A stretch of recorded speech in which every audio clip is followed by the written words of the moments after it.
Okay, so hello, good evening, welcome everybody to this conference. We are organizing the IDRI.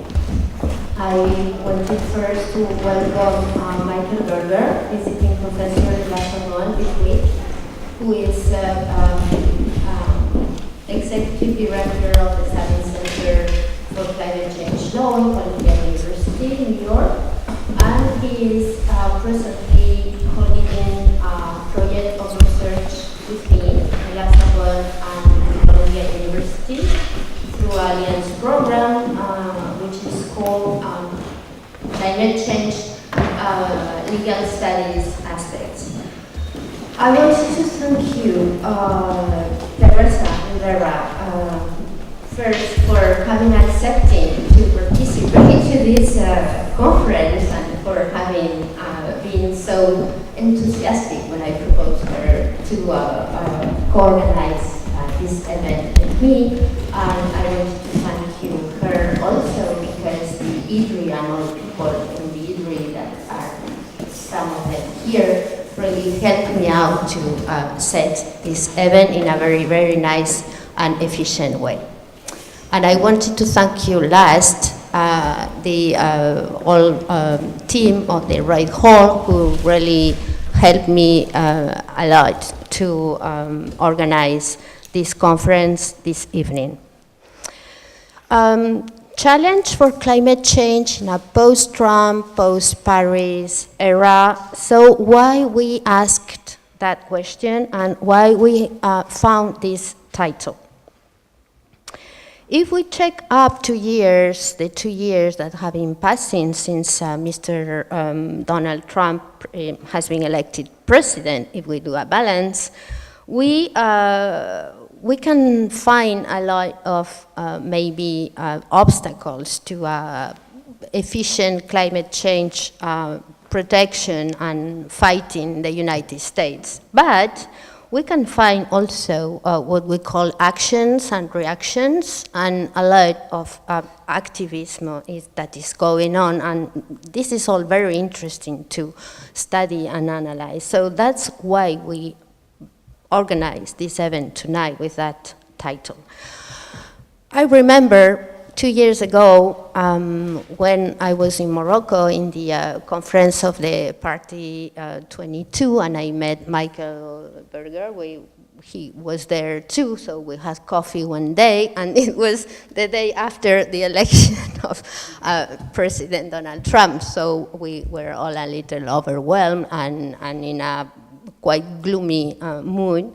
And I asked Michael if this could be a problem for his activities in the Savin Center and the researchers or in all the center. And he was very optimistic. You were. And, well, you were upset, but you said that you will continue, and you will, and you have continued.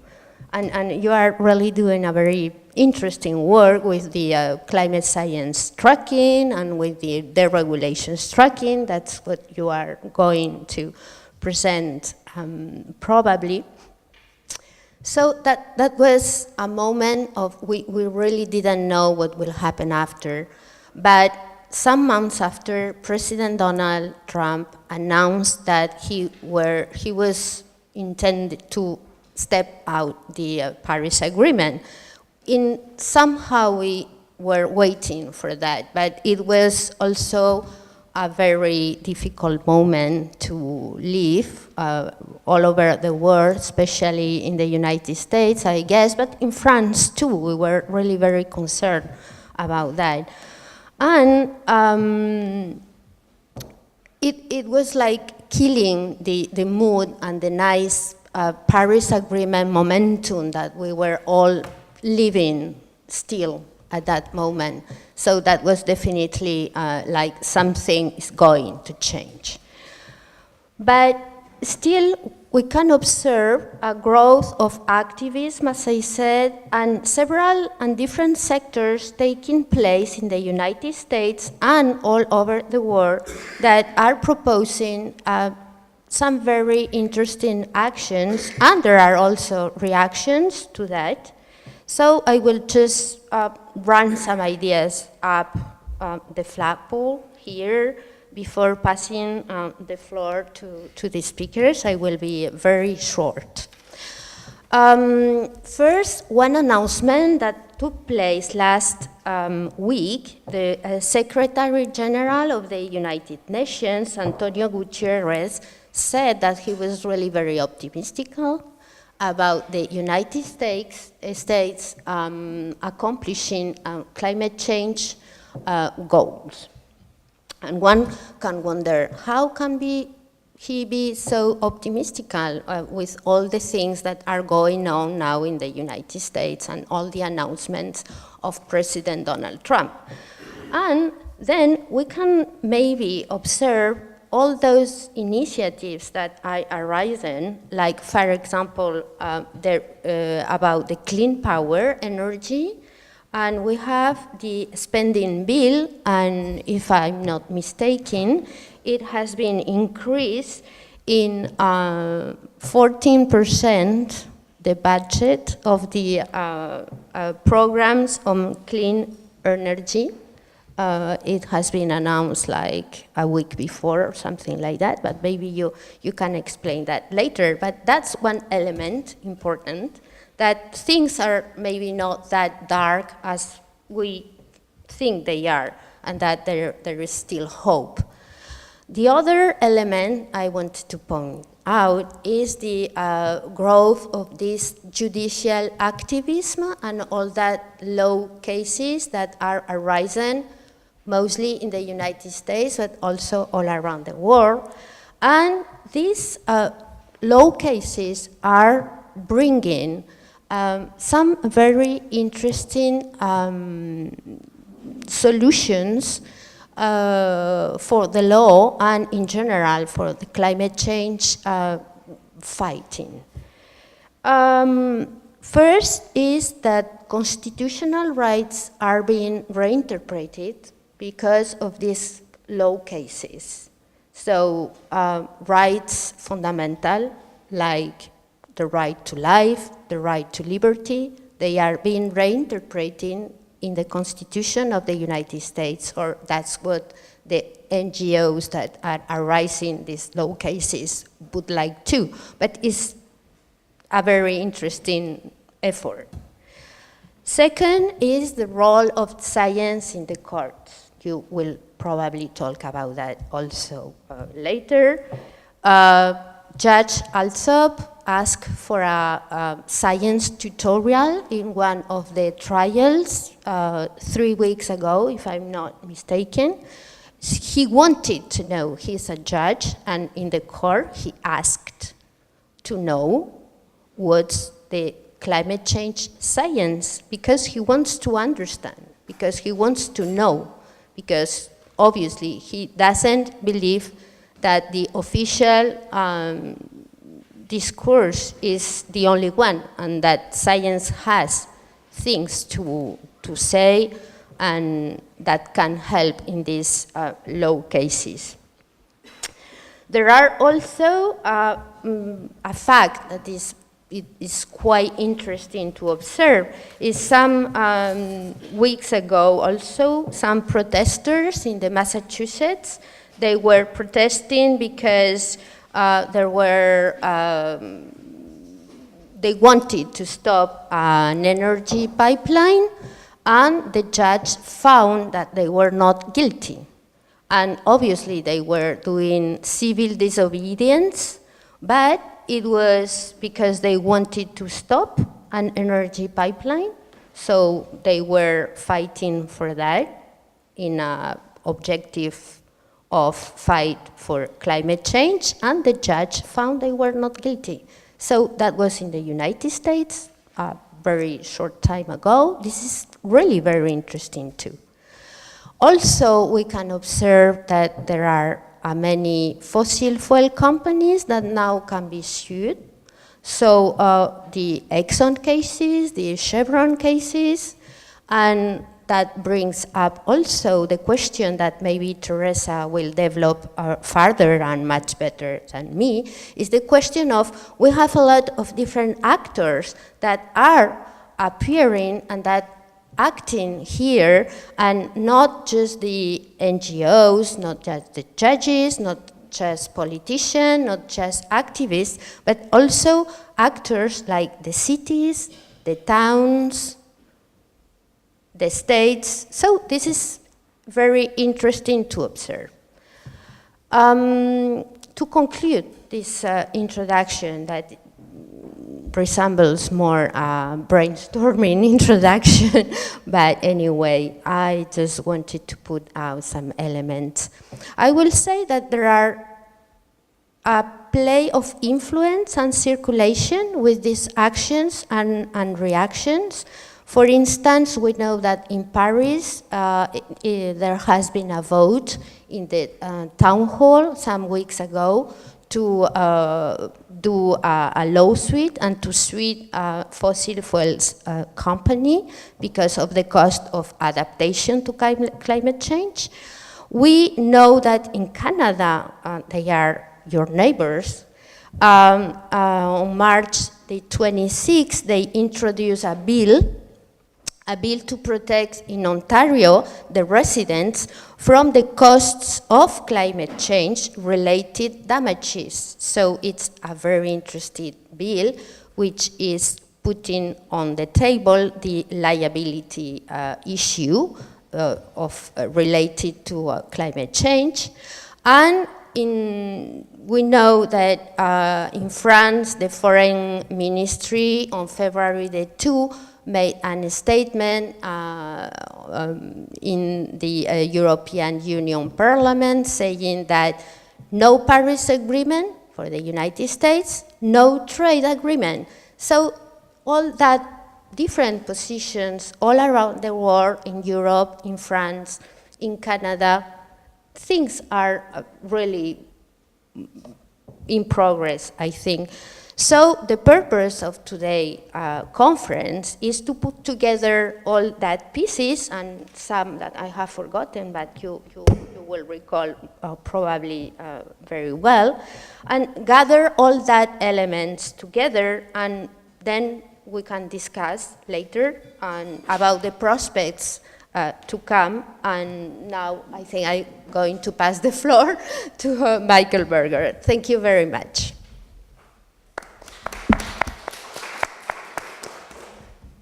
Thank you, Marta.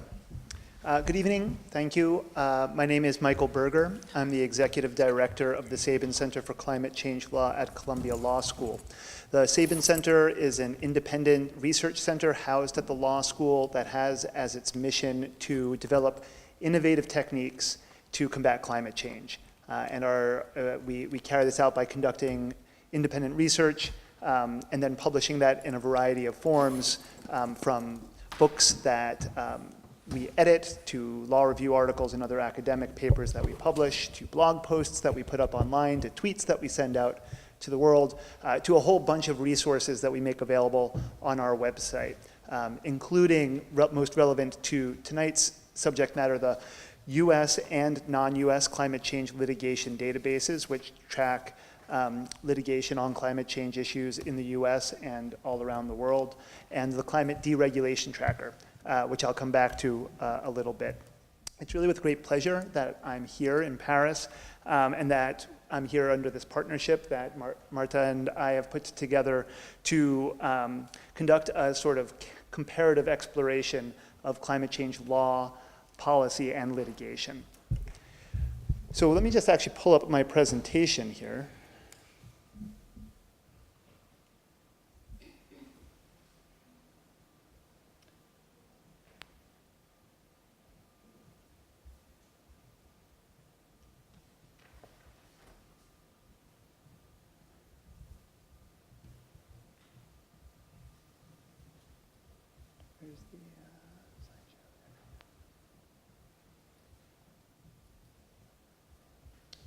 Wrong view.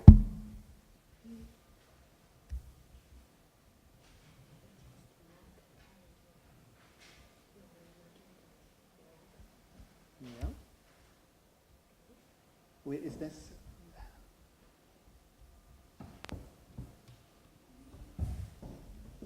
Okay, great. Tonight I'm going to address three primary topics. The environmental context in which we must understand climate change impacts and the need for deep decarbonization. Second, the political context in the United States at this particular moment in history. And third, the Trump administration's efforts to roll back climate change regulations and the litigation it has provoked. I'll conclude with some thoughts about what positive climate action looks like, both in the US and by extension worldwide in these times. And it's really in that context that I'll come back to some of the cases and issues that Marta raised in her opening remarks.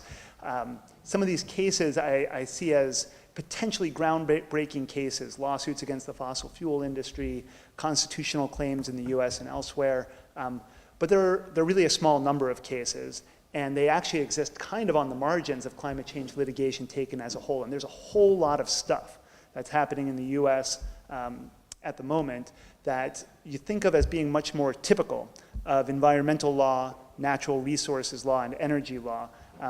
And what's happening right there right now is extraordinarily important to sort of holding the line until further political support for climate action comes into being.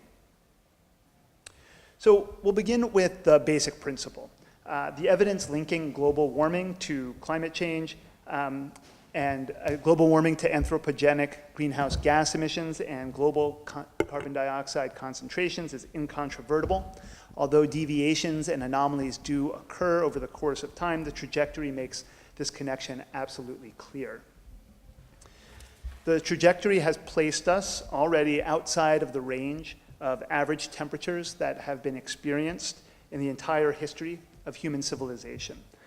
Both the rate of increase and our current business as usual trajectory and the temperatures we are set to achieve are well beyond anything we as a species have ever had to experience or cope with.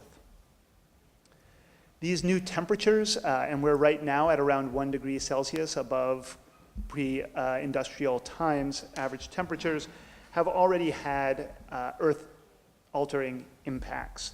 The maximum extent of Arctic sea ice set a record low in 2016-2017. That was well below historic averages.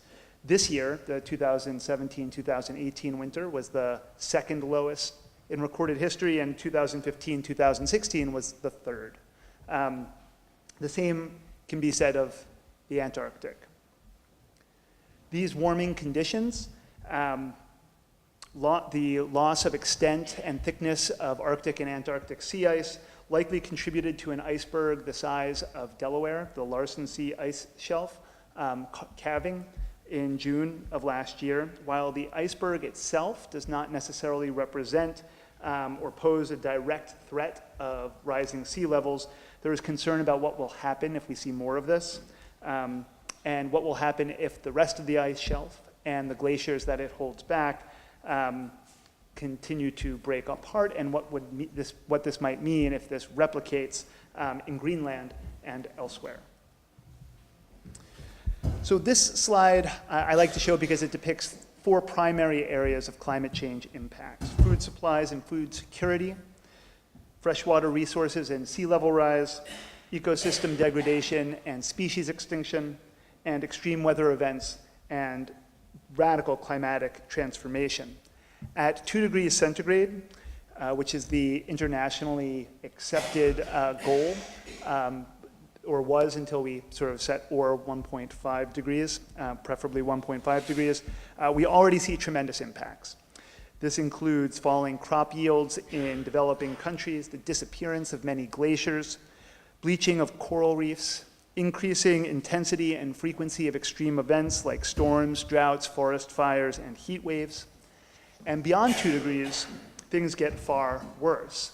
Falling yields everywhere, significant loss of water resources, inundation of coastal cities and regions, even mass extinction, as well as the potential for the world to become so hot and severe that it is essentially unrecognizable to us and perhaps unfit for human habitation.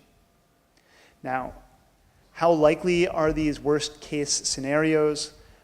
Business as usual as it is, in fact, puts us on a fairly disastrous course towards around 4 degrees Celsius. Current policies that are now in place around the world are better, and they put us more in the range of 2.5 to 3 degrees Celsius of global warming. And the nationally determined contributions that were submitted as part of the Paris process, as currently constructed, continue to bend the curve and set a little bit of a higher ambition. But the NDCs are designed to become more ambitious over the course of time. And so there's a theoretical possibility that these commitments will continue to follow the curves appropriate for 2 degrees or potentially even 1.5 degrees, though 1.5 degrees may well be impossible but by the end of the Trump administration. Looking at the United States, you can see that emissions of greenhouse gases have been on a general downward trend, due in large part to the economic recession and the displacement of coal by natural gas due to market forces.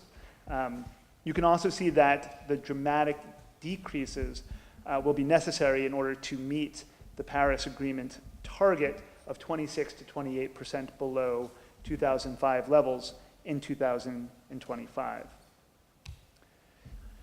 This slide is just a little bit out of date, but it still is worth mentioning. By the end of the Obama administration, the US had put into place or put into motion a number of policies that would have had a significant effect on emissions, but would not have been sufficient in and of themselves to achieve the Paris target. Note that the numbers here were updated so that the middle number, this 19% number, is actually a little bit higher. Now they estimate that with everything that the Obama administration had put into place, a medium estimate would have achieved 21% reductions by 2025. Of course, even if all of those policies were now in place and operational, and few of them are, and even if the US were to meet the Paris target, which it has only market forces and state level ambition to rely on at this point to achieve, which may in fact be enough, there's still a long way to go to get towards deep decarbonization. And what this slide shows you is the reductions that would have been targeted to be achieved under the Waxman-Markey bill, federal legislation that failed to pass Congress in the United States in 2009. But that's consistent with the 80% by 2050 number that you hear a lot of talking about, a number that really gets us to deep decarbonization by mid-century and then to a potentially negative carbon scenario at the end of the century. Now, Congress in the United States at this point in time is highly unlikely to act productively on climate change. The partisan divide among Congress makers when it comes to environmental issues in general and climate change in particular is extreme, and it continues to grow. This division within Congress on environmental issues reflects a broader political divide among the US population on the same exact issues, as well as many other social and political issues. So it's just harder and harder to act on these issues through the federal legislature because of this political divide both in the population and among members of Congress. So President Donald Trump has made his views on climate change well known.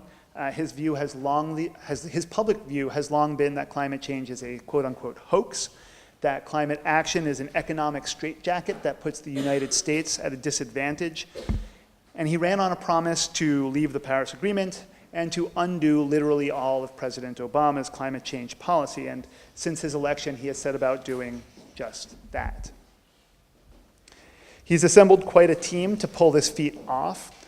This includes Scott Pruitt, the administrator of the US Environmental Protection Agency, who sued President Barack Obama's EPA numerous times over climate change as well as other environmental regulations, and is a well-known friend of the fossil fuel industry. Rick Perry, who's the Secretary of the Energy Department, who wants to have a quote-unquote intellectual conversation about climate change that basically does away with the clear scientific consensus on climate change. Marc Mulvaney, who considers regulating greenhouse gases and preparing for climate impacts a waste of taxpayer money as the head of the Office of Management and Budget, and many, many others. like really can't be comprehensive in this or in the litigation survey that's going to follow. But trust me, it's throughout the administration. So on Inauguration Day of last year, we at the Sabin Center launched the Climate Deregulation Tracker, which is available through our website. The tracker includes a running tally of deregulatory actions undertaken by the administration, as well as the current Congress, and presents these actions in direct relationship to existing rules through a database that we'd compiled previously of climate change regulations. Information here is also integrated with our climate litigation chart, and which is also available on our website.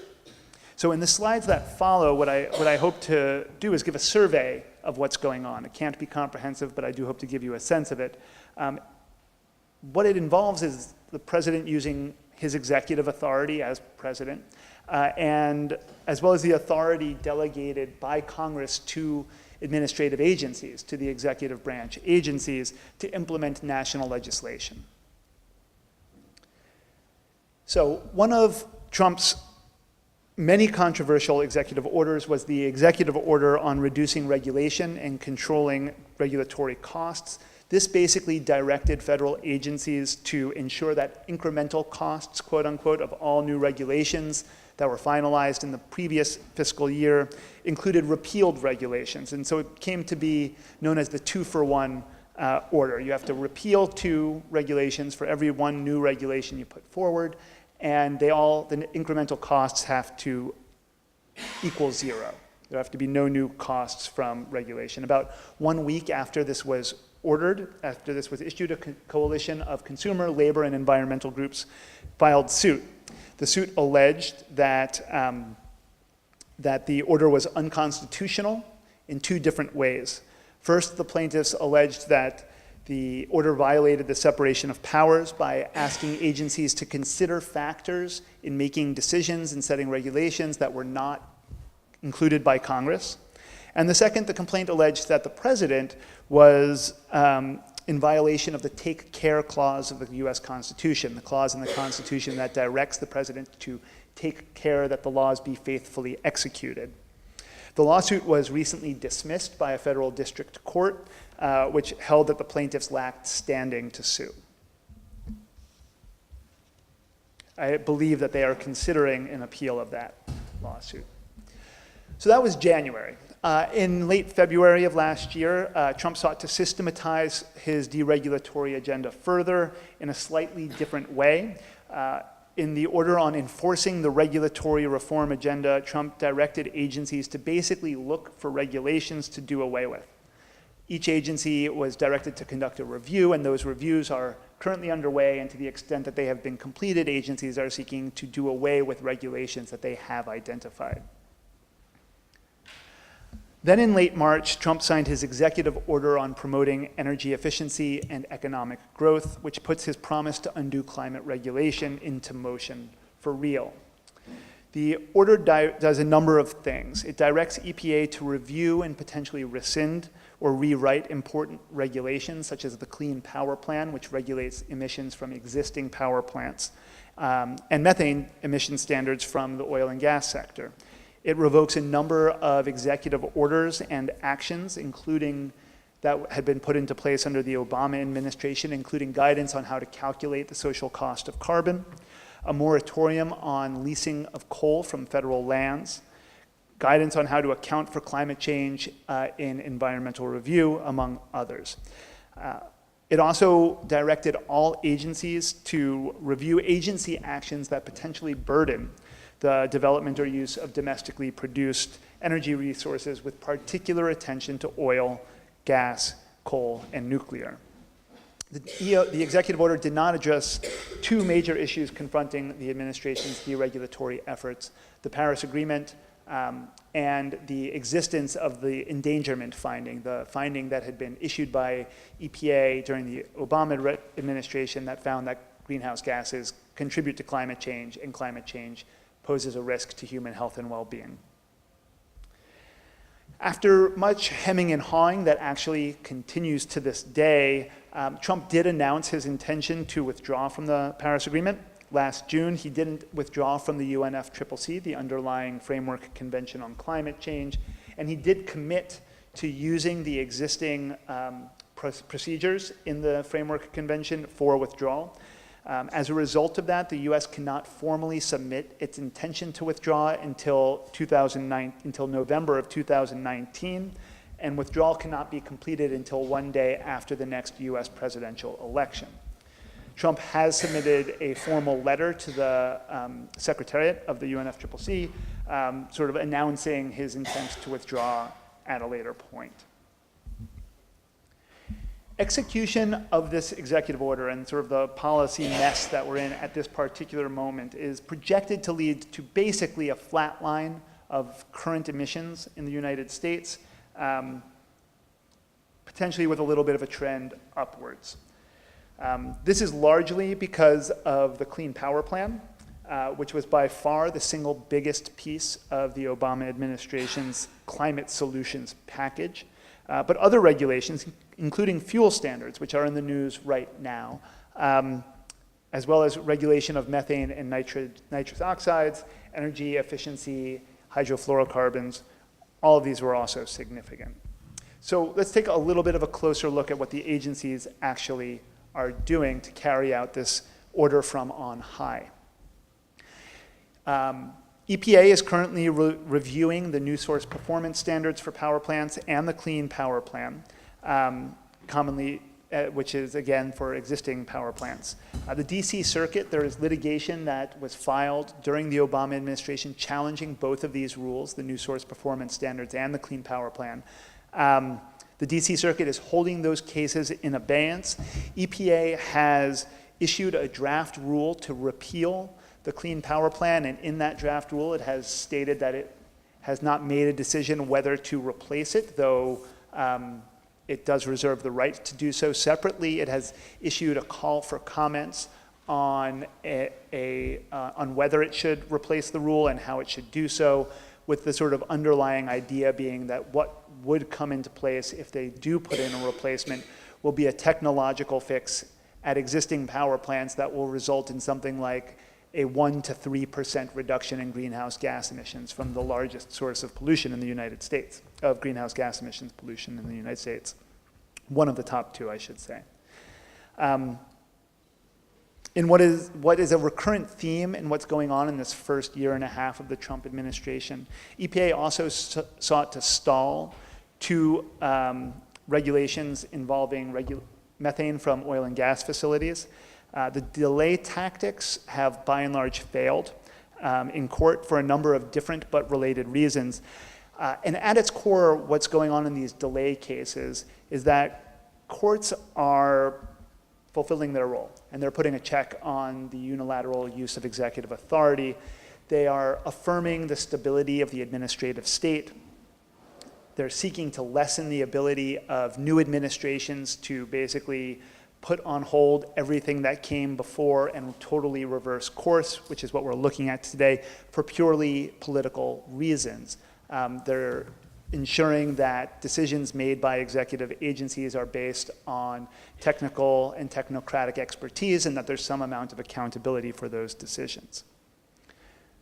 Over at the Department of Energy, Rick Perry has sought to use his authority to prop up the coal industry by directing the Federal Energy Regulatory Commission to, in essence, pay coal as well as nuclear power plants for their purported reliability benefits.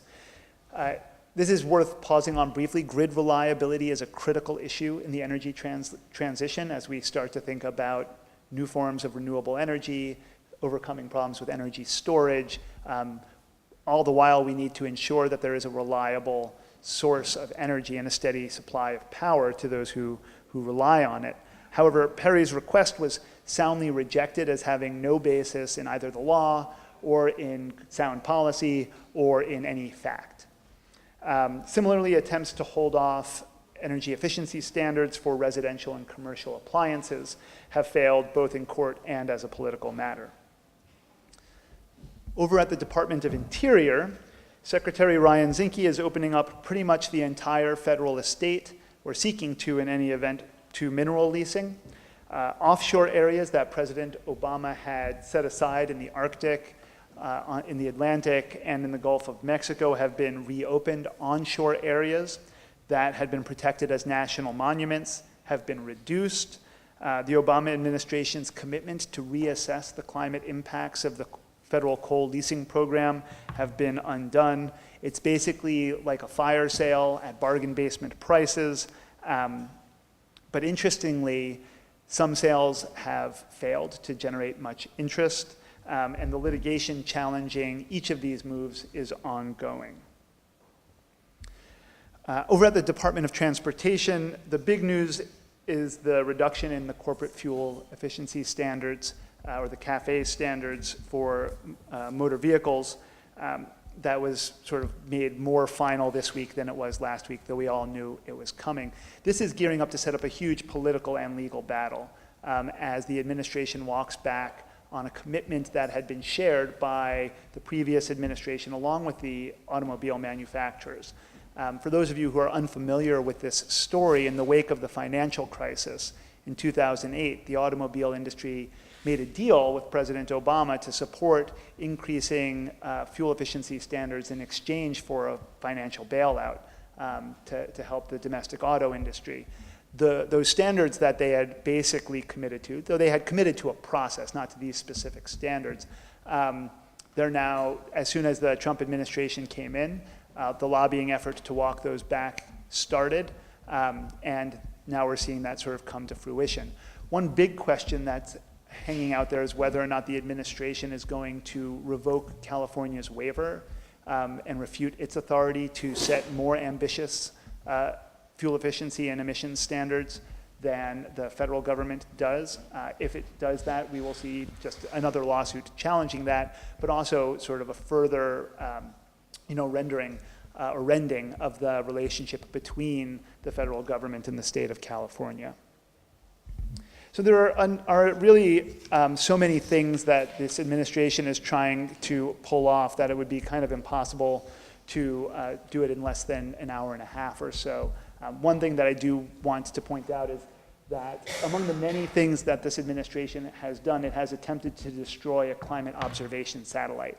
And I point that out just to show the extent to which the administration is committed to undermining not just sort of the policies that may affect the fossil fuel industry, but the scientific basis that underlies sound decision-making when it comes to environmental problems like climate change.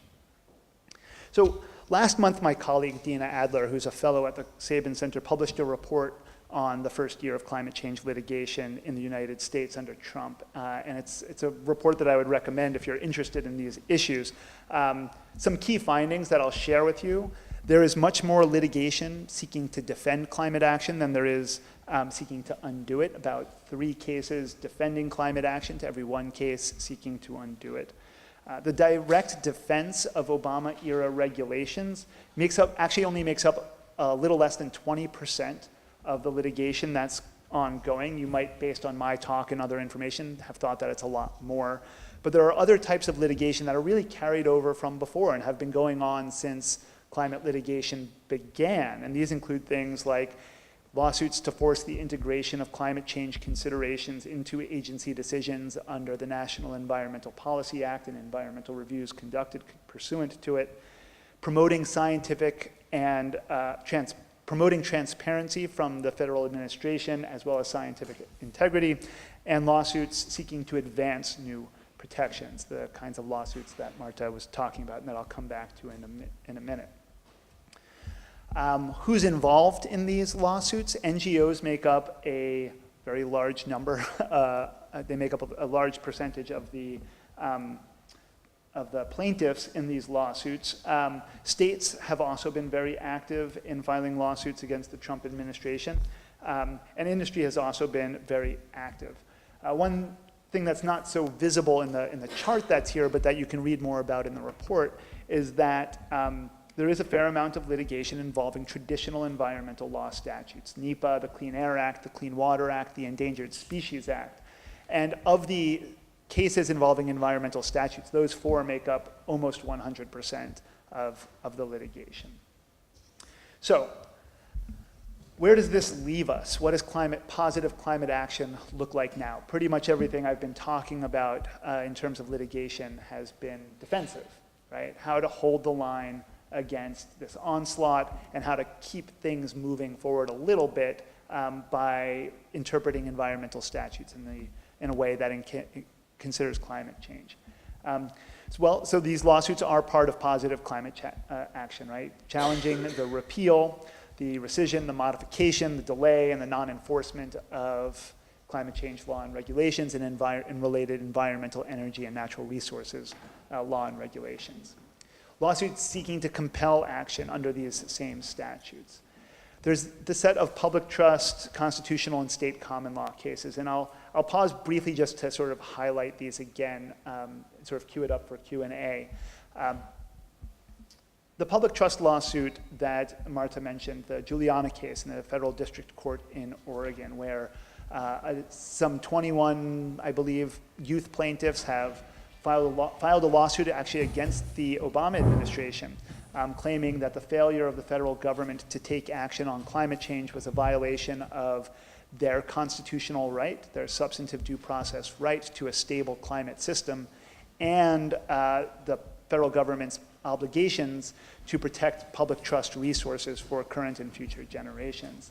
An attempt to have the Ninth Circuit Court of Appeals weigh in and do away with that lawsuit failed. And right now the case is in discovery, so the plaintiffs are gaining access to federal documents that may not have been previously disclosed. And at some point it will go to either summary judgment or a trial. Eventually this question of whether or not there is such a thing as a constitutional right to a stable climate system will be heard by the appellate courts and quite possibly eventually by the Supreme Court.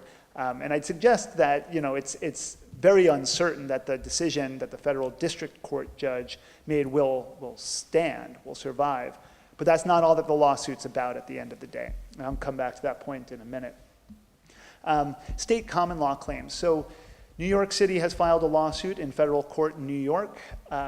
8 different California cities and counties have filed lawsuits in a variety of state courts in California, all of these against the so-called fossil fuel majors, the 5 or more largest fossil fuel companies, alleging that their contribution to climate change, not through their emissions, but through their production, marketing, and sale of their product, has contributed to a public nuisance or a range of other climate change, other common law violations, negligence, private nuisance, trespass, design defect, failure to warn. A number of different claims have been pled in different cases, all in an effort to recover damages for past and future climate change impacts or compensation in some form for those.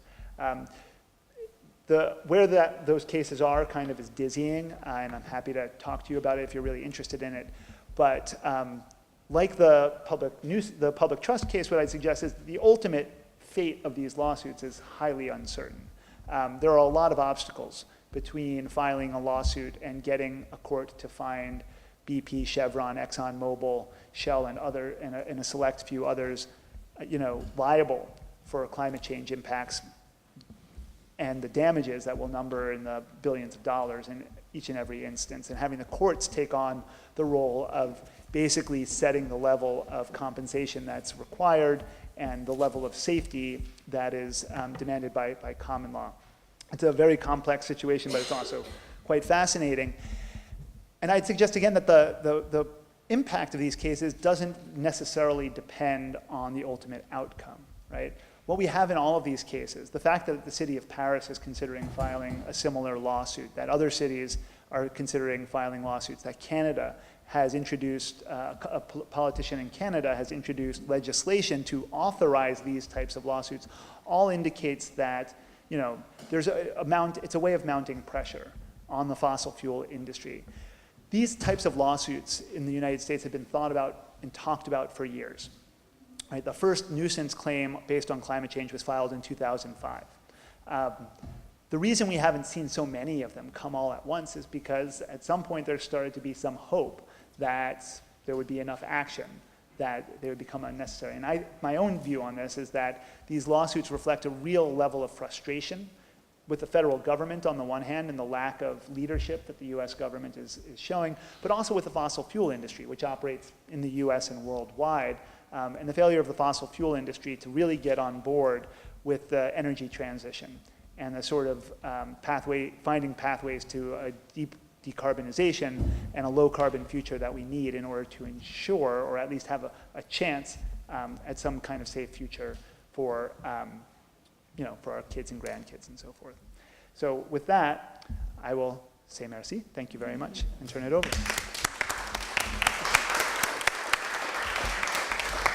No, I'm going to, no. Thank you so much. No, I think that your presentation has been quite interesting and exciting. So I got lots of comments, and I thought that I was going to shift into a new kind of comments on my side. So I'm going to comment a little bit on the different aspects of this issue, in order also to facilitate some questions back to you. What are your views on this field? Because I think that one of the main purpose of this exercise is to think how we can survive Trump, while at the same time we strengthen the Paris Agreement. So the post-Trump in a long-lasting Paris era, or however we want to call it. And I think that this is the very challenging question mark that we have all been wondering, asking for a very long time. So I will try to wrap up some comments about this question, and I guess that we are not going to solve all of them or to provide answers to all these questions, but I would like to take this opportunity to ask you back some of these about some of these issues and your views on them. So I guess that, as I said, the main question is how we survive Trump and how we strengthen the Paris Agreement, knowing that the Paris Agreement is mainly a governance instrument, and it is connected to some very interesting values that are already in that framework. Solidarity, learning process, catch-up mechanism in order to raise ambition and to ensure that we all know what we are doing, what are the risks that we are accepting or the risks that we do not want to accept, and how we combine mitigation, adaptation, resilience, and coherent finance decisions.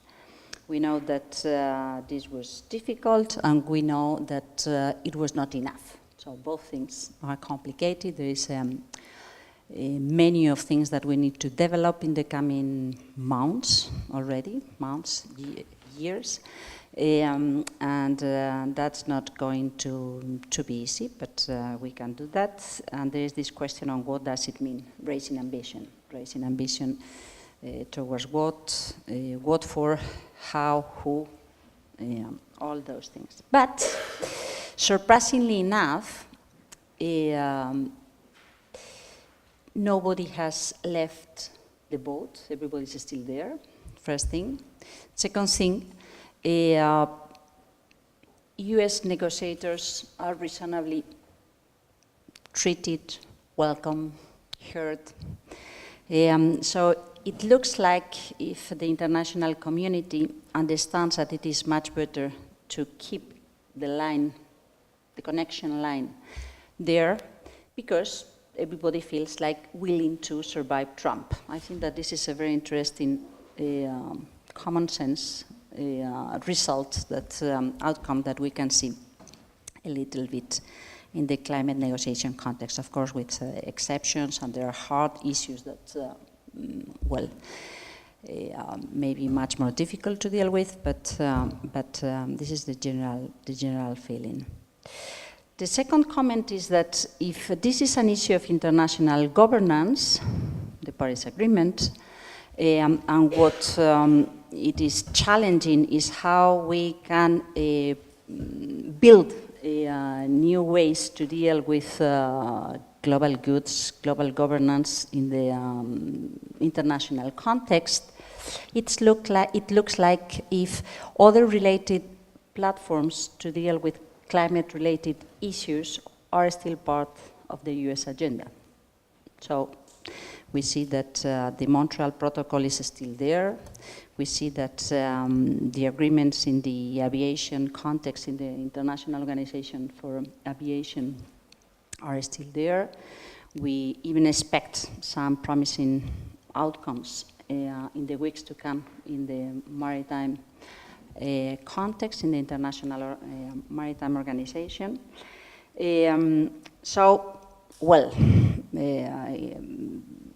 Still trying to survive Trump.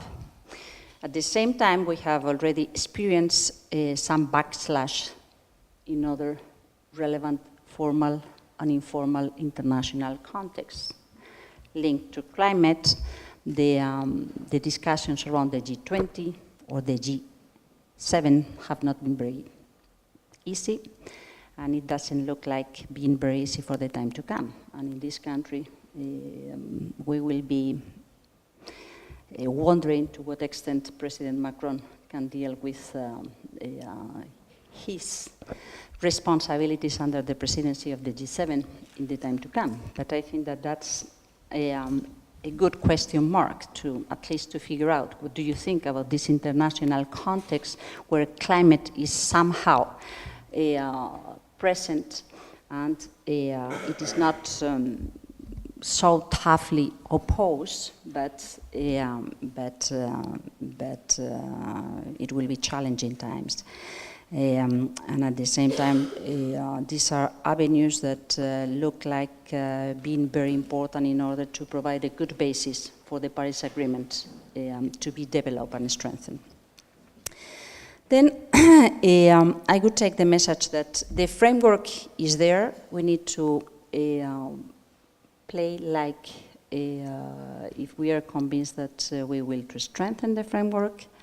We do not need to build it because it is already there. So we can play with some of the very important outcomes of the Paris Agreement. And one of them is that this is not anymore a question dealing with some 165 parties or 189 governments, and that's all.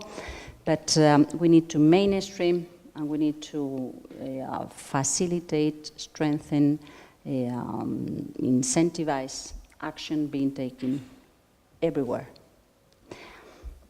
And this is happening. I mean, parties are taking action on climate, probably not sufficiently quick, but they are taking action. Cities are taking action, even American cities. Corporates are taking action, even American corporates. Investors are taking action, even American investors. And citizens do try to play differently. So what we witness is a kind of an innovation in terms of how to deal with climate action in the absence of a relevant government being part of the game. Is this enough? I wonder if this is enough. I mean, I think that it was not enough in the optimistic scenario of counting on the United States, and I don't think this is going to work in the absence of the federal government, but at least it is making a very interesting wake-up call in other constituencies that can be interesting to follow. I guess that the main thing to explain why this is happening is that we are identifying other values and other agendas that help to co-build the climate agenda.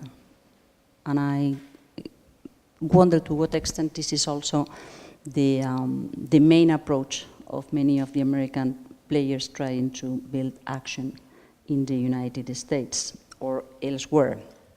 We see that this is related to many of the SDGs references. We see that this is understood as peace, prosperity, inequalities, urban infrastructure, investments in access to energy or water or transport, innovation in the industry field, or geopolitics, which has been probably the way that President Macron took the idea. This was a good opportunity to build a different profile of France in the international arena. So what could be, my question to you would be, what could be the main values that could help to strengthen climate action coming from American partners? And in this context, I think that one of the most surprising constituencies has been the financial community. The financial community, not just those dealing with the development finance, so mainly the development banks that are trying to get much more coherent in terms of climate action and that are being instructed to do so, and are trying to identify and to learn how to combine the development policies, the tools to assess risk and values and wealth in a different manner, but also the community of commercial banks and private investors. And then I come to some tricky aspects. Because I see that on one side, the way you have described the action being taken by Trump deals with unmaking or remaking the federal laws that impact on climate, which is worrying, but it is known. I mean, we can perceive, we can follow up what he's trying to do, and it is, we could say, more obvious in terms of visibility. But then I see that there are two other challenging trends that are probably much more worrying. One of them is this new attempt to prevent action coming from others, and that deals with cities and with the states. So it is not enough to unmake the federal laws, but now what he's trying is to prevent others taking action. That's what it's at stake with the California legislation on cars emissions and so on. But not only on the institutional level, but also dealing with investors and corporates. I think that one of the first moves he made was to unmake the transparency laws that Obama had put in place dealing with the financial sector. So the reporting coming from the financial players to better understand what type of risk we could be facing in case that there were not a proper management and a proper understanding of the risk. And we were very happy when we saw this vote against action last year. But then what we hear is that he's now trying to push to abolish the right to vote in these annual assemblies. Annual assemblies? The shareholders, yes. So to me, that's the riskiest part in the domestic agenda. To what extent he's not just making what it had been done, dealing with the bold, clear, understandable, and visible legislation dealing with climate or clean energy-related laws, He goes beyond that. He showed this engagement to make science much more difficult and to make confusion out of facts and science and knowledge. But now I think that he's entering into a new phase where he's trying to adopt laws and regulation in order to prevent others to take action in this field. So my last comments and questions could be to what extent non-US players can play to help US players.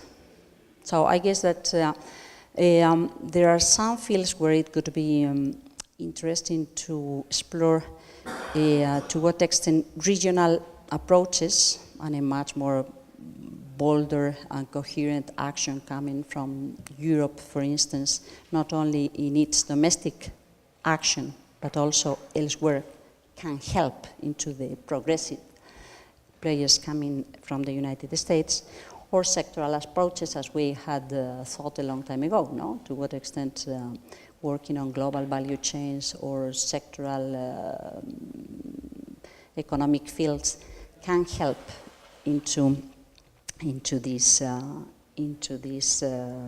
strengthening of the climate action and the Paris Agreement in a context of looking for survival while Trump is still there. So those could be my comments and questions to you. Okay, thank you.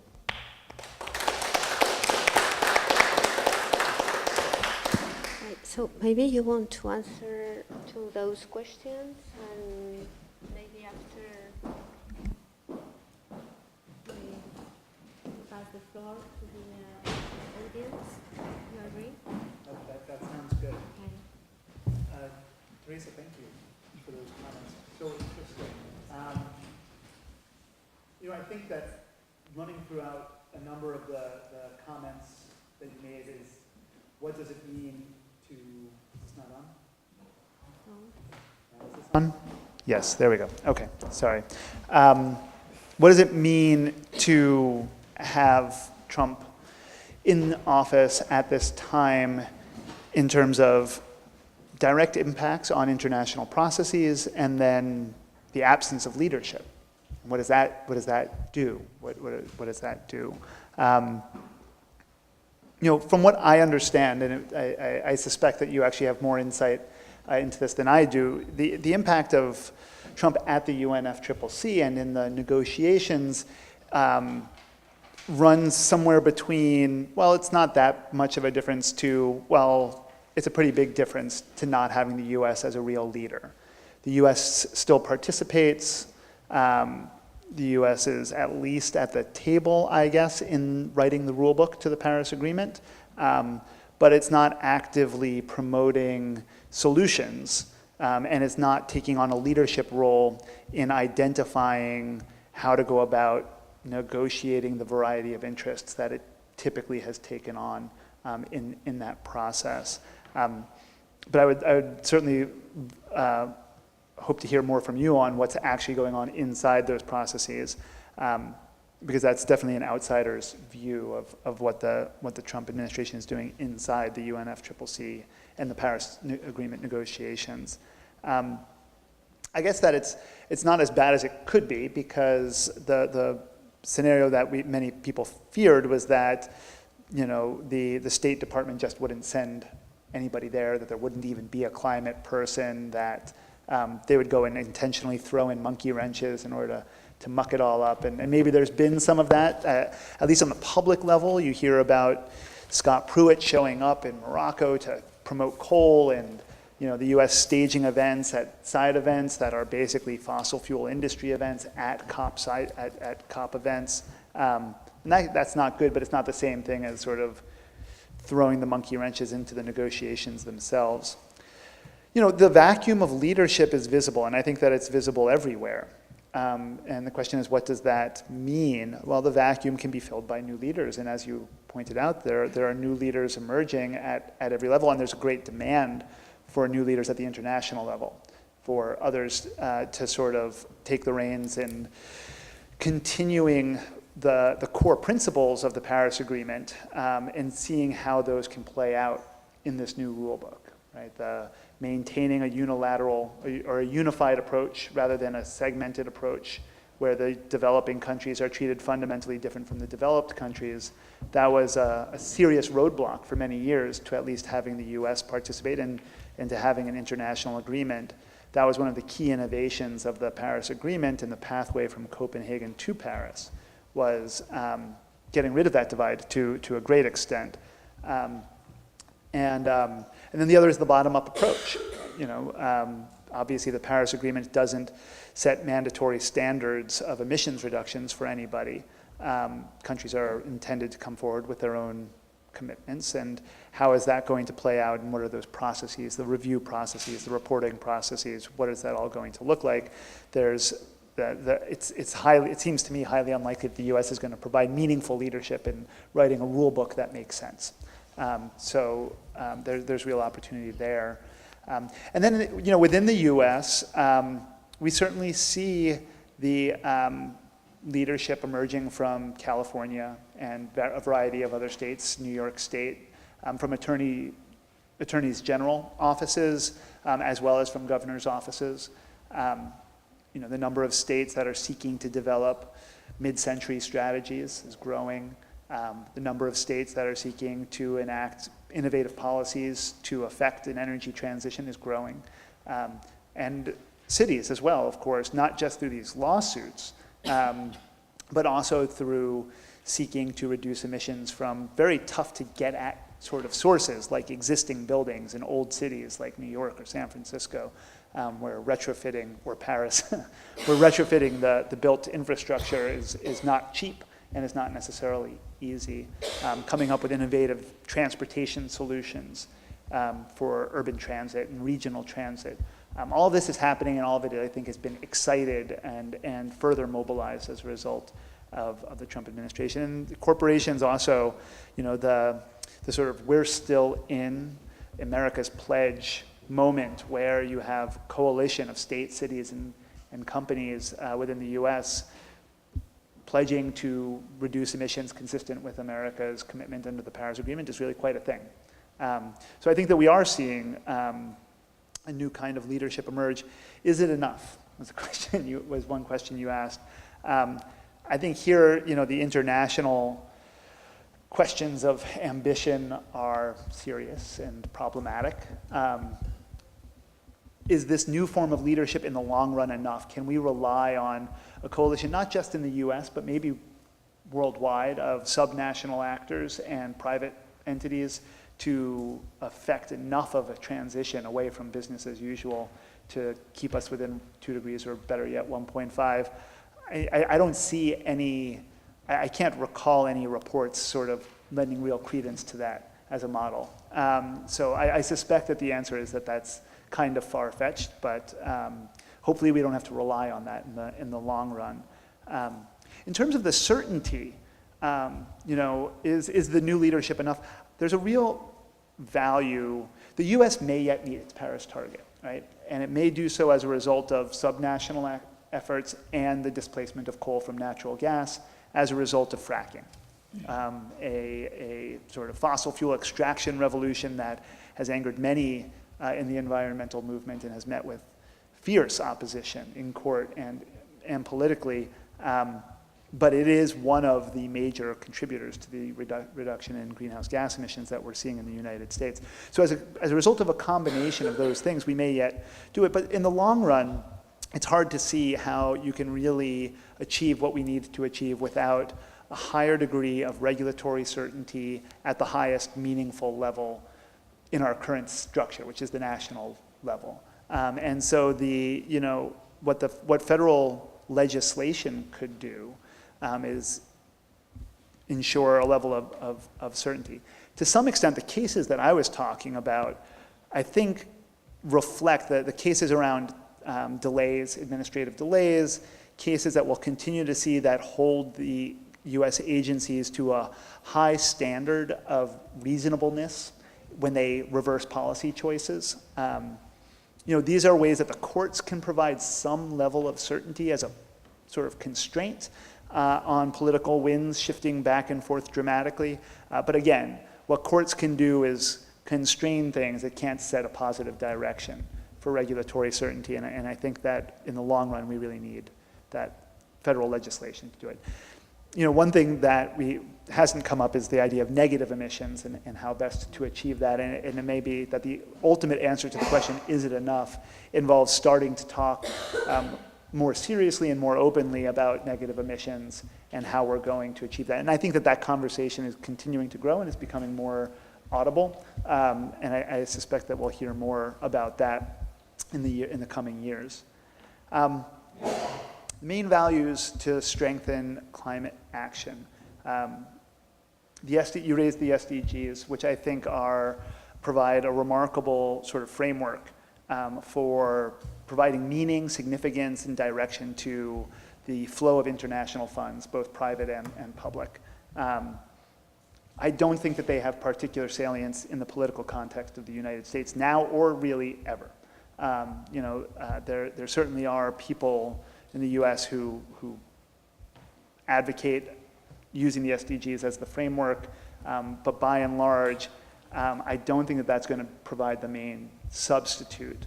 And hopefully it doesn't really have to. I think in the US, the frames that work, that you hear the most are innovation, technology, economic development. And those will continue to, I think, be the ones that grab the public attention the most and hopefully mobilize support for moving in the other direction. Some people will say fear, right? Just like some of those slides that I show at the beginning of every talk I give, just like, wait a minute, this could get really, really bad. So that can provide some amount of motivation, but it doesn't seem, there's no real firm science on this. It doesn't seem to be quite as powerful as some of these other frames. Quickly, on the preemption problems, stifling innovation, I mean, this is a huge issue right now. Legally, what are they going to seek to preempt? California is a big question mark, and that'll be litigated, of course, and by the time that litigation concludes, who really knows who will be in office and what decisions they'll be making. But the issue around disclosures, I just want to sort of touch on that very briefly. Corporate disclosures. The main issue with corporate disclosures and climate change is the question of materiality in the US. Is a company legally obligated to disclose something about climate risk, either to its core business or to its physical infrastructure or to some aspect of its operations? And from conversations that I have had with people who invest in this space, as well as advocates and think tank types who work in this space, is that to some extent, there's a growing acceptance that there are material risks that climate change poses and that companies are required to disclose those. They tend to fall more on the side of physical risk, that heat or drought or lack of, or sea level rise or something like that is going to pose a direct threat to investments that are in place or to supply chains. And companies are starting to do that increasingly.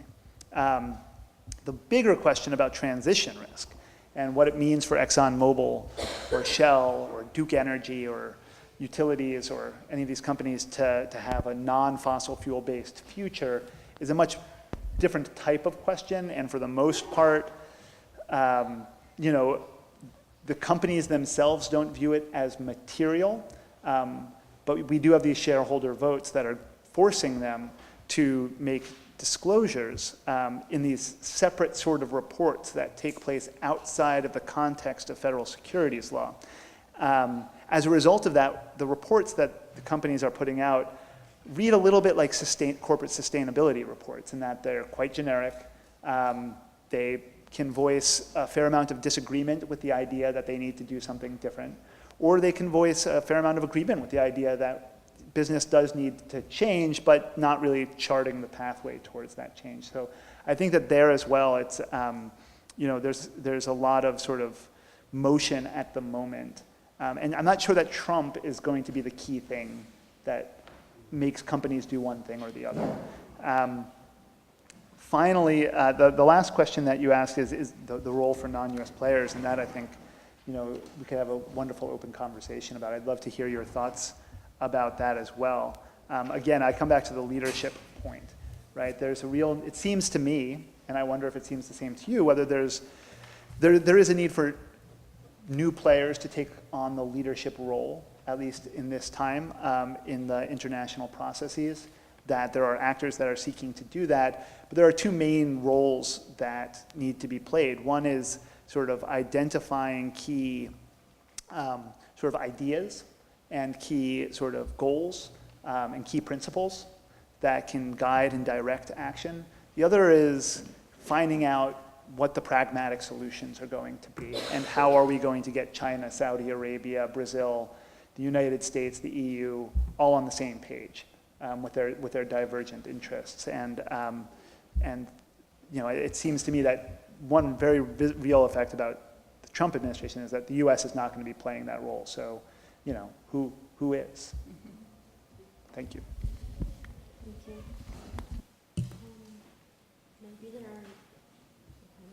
Maybe there are some questions in the audience. Yes, thank you very much. Good evening. Thank you for your interventions. I just have a question maybe for you, Michael Berger. I read a couple of days ago in a very serious newspaper, French newspaper called Les Echos, that United States are about to reach their objectives within the framework of Paris Agreement of 28% reduction gas emission. Would you confirm this figure? And if yes, I guess France has nothing to bring to United States because we are so far away from reaching our own objectives, and Canada still less. So what about this fantastic perspective? I haven't seen the article. I'm not sure which report or which set of projections they're relying on. And I don't know if it's referring to this year or projected for 2025. I guess it is 2025. It's not bad. Yeah. So no.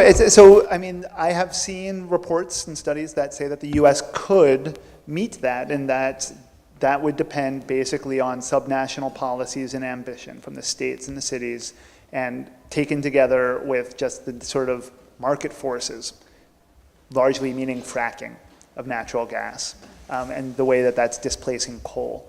And coal-fired power plants are shutting down weekly in the United States right now, and that's a huge thing. So it is possible, and that's where the current projection is right now. It's uncertain. There's a degree of uncertainty about where it is. In terms of what that means for the U.S. in relationship to other countries that are not on a course to meet their pledges, I mean, this is, in some sense, the core problem of the Paris Agreement, which is that there are no real repercussions for not meeting that pledge other than shame, right? The embarrassment of having made a pledge and not sticking to it. But I think that the hope of the Paris Agreement was always that would be actually a pretty strong stick. I'm not sure if you want to talk about how France can get closer or take on another part of the question. Thank you.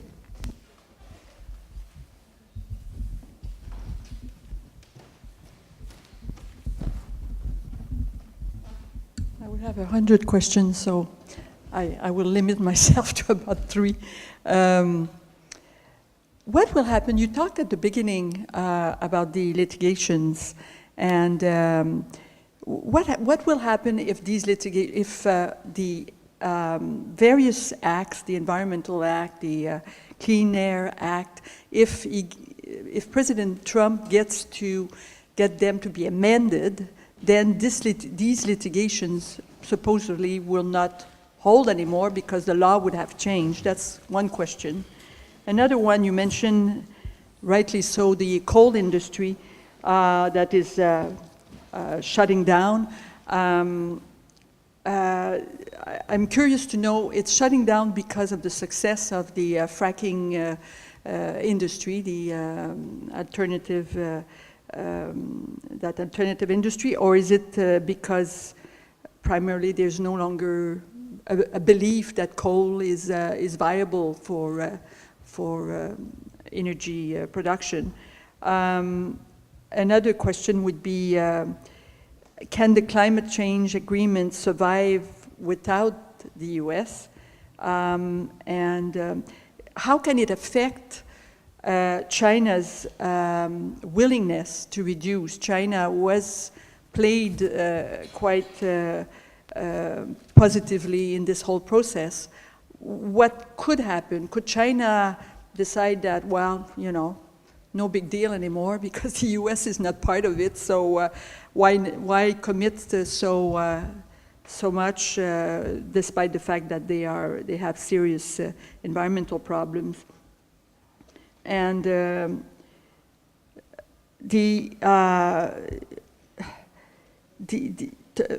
what will happen if Trump passes all these legislations? I mean, your introductions was fairly positive. You still had an outlook. I'm curious to see whether these NGOs who you mentioned are primarily behind most of the litigations, how will they be able to continue to fund themselves, and where are the funds coming from? Because obviously the large interests are fundamentally in large groups which happen to have the ear of Trump. So I got 4 questions there. I'm going to try to address each one of them quickly. Everything that the Trump administration is doing right now, for the most part, with one small exception, which I'm not going to get into, it's doing through its executive authority, meaning it's using authority already given by the legislature, by Congress, or by certain powers, these executive orders, which allow Trump to direct the executive agencies to do things like conduct reviews. It has had, there have been no real legislative successes by the Trump administration at all, other than the tax cut. And there's no reason to suspect that there will be any significant legislative successes. From what I understand, the Trump administration doesn't have it high on its agenda to undo the Endangered Species Act or the Clean Air Act or the Clean Water Act or NEPA. It does want to streamline environmental reviews. It does want to exercise its authority in certain ways, but it's not really seeking to undo all of environmental legislation. The Republican Party arguably does have some of that as part of its long-term agenda, but it has not succeeded yet, and there are always little fights and skirmishes going on around these things. You know, and it's just an ongoing sort of effort to stop that from happening, not just about climate change, but really about everything. In terms of coal, I don't think it has anything to do with people's belief in coal. I think coal is understood to be a reliable source of power, but a highly polluting one that has significant climate impacts, but also significant air quality and other public health impacts. And you know, one of the what I think of as one of the successes in the US has been this quote unquote Beyond Coal campaign. This was a campaign that philanthropic organizations basically put a lot of money towards funding lawsuits against coal-fired power plants, not because of their climate change impacts, although the goal was definitely about climate change and was definitely about transitioning away from coal. The litigation strategy was focused on the Clean Air Act, the Clean Water Act, dealing with coal ash and other sorts of pollutants. That's a strategy that, as I understand it, is coming to Europe. And that an organization based in London called Client Earth will be heavily involved in lawsuits all around the continent. I think the main thing driving the displacement of coal is fracking, as I said before, and subnational efforts to ramp up renewables and technological advances in solar and wind. So as renewables become cheaper, as more states make more policy choices to enable them, and as fracking continues to produce ample amounts of natural gas that's cheaper and just as reliable as coal's just being sort of forced out. What does Paris look like without the United States? So far, as Teresa mentioned earlier, nobody's walking away. China's not walking away. What's happening behind the scenes in the negotiations, I can't really comment on in terms of who is filling that leadership vacuum. What does it mean to have the rulebook being written without the U.S. as a notable sort of leadership presence at the table? I don't know the answers to those questions, but I do think at the very least that the world has shown it's committed to this process, even in the absence of the United States. As for the funding for NGOs, actually they talk about the Trump bump. And so in the wake of the election of Donald Trump, environmental NGOs set record numbers for fundraising, because all of the funds in the US for NGOs, for the most part, come from individuals, whether it be small $5, $10, $25 donations or large donations from highly affluent individuals or philanthropies. Very little of it actually comes from the federal government. So Trump's opposition has resulted in a funding increase for environmental and other civil society organizations, not a decrease. Yes, no, this, like I come back to some, does it work? Well, some comments. To me, the main question is that what we are discussing is we accept this challenge as to be solved through conflict or through cooperation. And Trump looks like a hooligan in this arena, no? So in the international context for the time being, it looks like people seem to be patient, but I don't know to what extent we can rely on patience and success, or we will need to accept some types of conflict, and then the discussion on how to deal with the trade things, and how we deal with borders and with taxations, and how we face this type of challenges that we are having every single year or month coming from Trump, dealing with climate and with other issues. So, do we build other partnerships and work through cooperative partnerships in order to get some successful results, including American partners, or we need to accept some conflict? That's in the international context. And I don't know what the new Secretary of State could mean for this exercise. He's still question mark, I guess, but Tillerson looked like accepting that low profile was the best strategy in this context. But it is also conflict or cooperation at the domestic level. I mean, at the end, litigation is a civilized manner to deal with conflict, but what you are witnessing is conflict because people do not accept, half of the society do not accept the new rules to make the previous rules.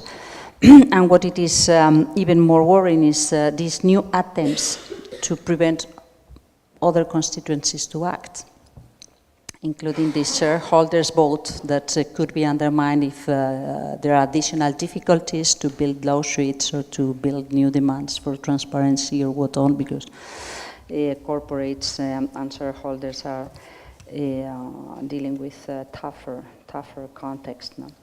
I think that this is the main question to me: to what extent we can survive Trump and have a reasonable prospect on improving the Paris Agreement and raising ambition, even if it is not a linear trend. We need to accept some acceleration for the time to come later on, or to what extent we need to accept some conflicts that we need to deal in a much more harder manner. That could be my main remark, both internationally and domestically. Okay, thank you. Is there any other question? Because the time is running. Okay, just one tiny question. I shall focus on something one question. I got many, and it was a fascinating and sometimes quite depressing presentation, but thank you for that. And I'm conscious that things don't always only go in one way. You mentioned some of the funding issues, but some of those were reversed by some of the budget decisions at the very least. So clearly it's not only going one way, but there's a lot of holding things back more than moving forward. Can we project ourselves a few years down the road, though? What lessons can we draw from this experience for how to develop a more stable and robust climate policy in the US in the future? For many of us, when we were preparing the Paris Agreement, we knew the US couldn't project itself very far forward. Most of us put 2030 down as our targets. The US only went to 2025 in the absence of any federal legislation, and we know how difficult it would be to have legislation. But are there other lessons that can be drawn from the things the Obama administration could have done better, or the states could do better, in terms of taking this forward now in the short term, or preparing the ground for the future? I'm worried about the next 3 years, in particular in terms of getting more ambition as we take the Paris Agreement forward in the absence of the US. But imagining we maybe have a new US partner in a few years' time, are there things that could be done much better? I know the Obama administration, when they put their nationally determined contribution forward, didn't consult anybody on it before putting it forward. That presumably makes it less robust when you come to some of the challenges you move forward on. So what other things could be done? What lessons can you already start to think about for building something better in the future? Thank you. It's a great question. I think that the simple answer is that there is nothing better than federal legislation. And there is no way to ensure the kind of stability that I think you're referring to in the United States without it. Because to some degree, policies will always be amenable to change from one administration to the next. Now, of course, nobody saw this coming, right? This was the out of left field, shock the world, upset of all time. Nobody predicted some authorities that were created not for this purpose. It's going to lack the stability and certainty, both for the regulated industries involved and for the public and for the international community, that this situation really requires. Now, whether that national legislation takes the form of a carbon tax, which is what the fossil fuel industry favors, and what there is a growing contingent of Republican politicians and Republican think tanks that are willing to get behind, or another attempt at a cap and trade system along the lines of Waxman Markey or the EU ETS, from my view, I'm agnostic, right? So long as there's a price on carbon one way or the other that's effective, that's what matters. But we don't get that without federal legislation. The regional greenhouse gas initiative in the northeastern U.S., the Canada-California initiative, these are bits and pieces that can grow, but they can't reach the scale that we really need with federal legislation. So I mean, it's kind of regretfully that's the only real answer I have for that. I do sort of want to respond to the funding question, because you raised at the beginning, Marta, this question about, I think you were referring to ARPA-E, the Department of Energy's sort of grants for and funding for sort of groundbreaking technologies, and that there was actually an increase as opposed to a cut. And this was typical in the budget that we saw, and I think is further evidence of the disconnect between where the Trump administration is with its messaging and where Congress is with what it actually values and supports, and where the American people are. EPA, the Trump administration also sought to cut EPA's funding by 30%, and they didn't get that at all.